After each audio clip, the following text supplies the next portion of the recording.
Kubor nakaslem jong unongsan Hima.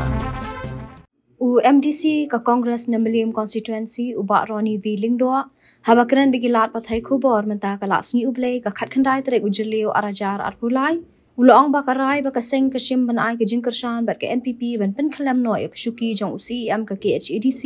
Kadei ban Ïada ya ka ri bat ka Jaitbynriew bat ban lan na ka Jingkyrshan jong ulat ni ka governors rule habaya dep ka jingong bakem ya trei lang bat ka NPP na margi ya trei bat ka BJP Nakalang ba Ronnie loong ba ha ka district council ka BJP kamdan bat ka Wairu kamdan kanu ka Jingkyrshan hapdeng ka council bat ka state namar ka district council ka de autonomous uba Ronnie loong ba ka congress ka perkhat na ka benta ka council bat na ka benta ka Jaitbynriew ula banrap da ka baong ba kibu ik jingge hakman loong ruba menta ka size schedule ka dan ya ka jingban bai thamai ni ka amendment bat kithrang ban ai jingmot habaya de ba ka ni Kamtam habaya dei begitu ke bam ya haban pentrei kam ha ga Jaitbynriew jongi markane nilai rai lang nak parti kembali ke bangaran namawe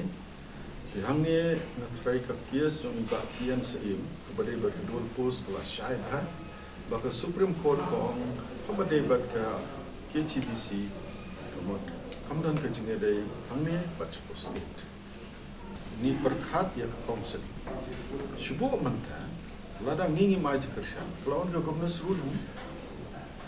teka kamba bang ini open sencari, bang lagi governor suruh, ne kababa dia terima. Tengi lah sim mereka terkerai, yang bah kenumpan keno kaban mandra kumita, kabaya ka council juni, dan one of governor suruh, kalau kita kenum ribu.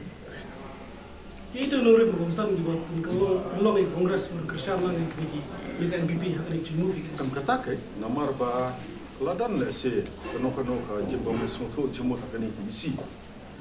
De nangta ba lada ngima Jingkyrshan kala lakuan ke gubernur suruh teban mentakan wan suka amendment dia ke subsidi. Ibu par khoi kita khmat. Keba lada ngimdan menta hak amendment menta yo parlimen ki ora menta. Dilada kawan ke gubernur suruh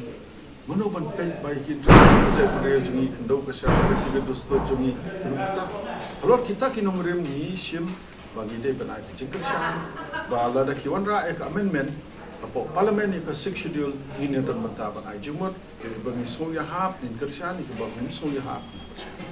war balai ke six schedule na tharela da de bomdan ke six schedule ngam tip la jayu ke Jaitbynriew jungi la jayu ke syam jungi ibu ya Bila dah kadang keno ke parti ke ban bu ia kata hakmat ikut. Ia hausian,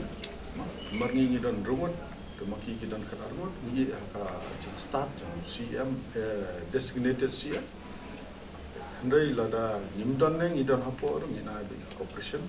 Ban pek bak discouncil ke six schedule jang ni na nomor na trengi tik parkhait ke koridor ke Bongsan ke six schedule. Kali ni apa dia kata interest cukup Jaitbynriew cukup kendau ke syab jom keriti ke dostor jom ibat kamtam ke manusia kintam mentakan wan ke amendment section. Lada dan kawan ke amendment ke berkata yakini tengah semua milasyat kelai Jaitbynriew kendau ke syab dostor. Tengibu ia kata ke Jaitbynriew hakmat ibu ia keriti ke dostor macam hakmat ia ke jinglong trial kendau jinglong trial kendau ke syab hakmat kendau interest ke bagi ibu hakmat.